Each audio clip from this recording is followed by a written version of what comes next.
Imagine this, you're sipping coffee at your favorite cafe, casually checking your email, and signing into your favorite online store to buy that cool shirt that's on sale. Little do you know, someone just stole your password. Scary, right? Welcome to SecOps Syndicate. I'm Tony, your guide to keeping your digital life secure, and today, I'm going to show you exactly how your password can be stolen and how to protect yourself. If Nmap helps you see the big picture, think of Wireshark as a microscope. It lets you zoom in and analyze what's happening in real time on a network. Today, we're going to capture unencrypted login traffic and see why HTTPS is so important. First, let's fire up Wireshark.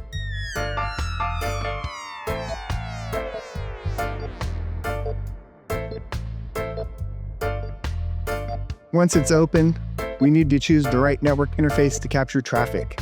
If you're using Kali Linux like I am in a virtual machine, you'll likely want to capture from Etho or on your active network adapter. Select it and hit Start to begin capturing packets.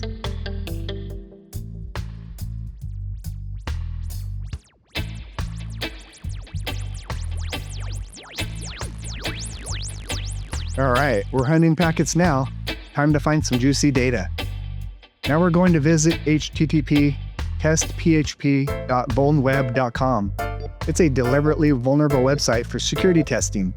Since this website doesn't use HTTPS, any credentials sent over the network are unencrypted, making them visible to an attacker. So let's go ahead and log in. We'll enter a username and a super secret password, which in this case, the username is test and the password is test.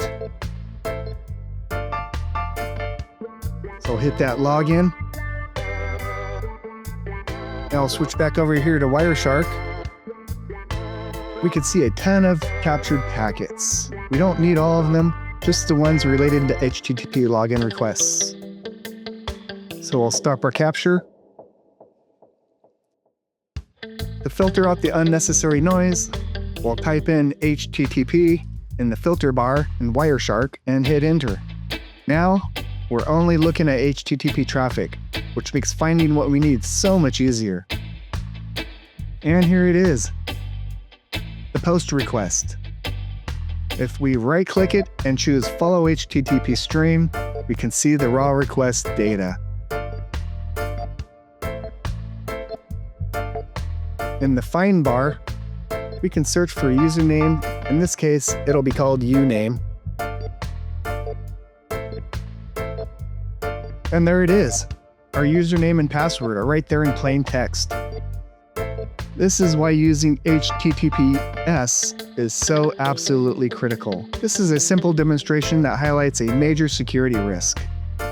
If a website doesn't use HTTPS, anyone on the same network, whether it's a public Wi-Fi hotspot or even a compromised internal network, can potentially intercept sensitive data. So next time you're logged into a website, make sure to check for that little padlock. If it's missing or crossed out like this one, the connection is not secure. So think twice before entering any sensitive information. Well, stay safe out there and keep learning those cybersecurity skills. If you like this video, hit that like button and subscribe for more content. Stay safe, stay sharp, and I'll see you in the next one.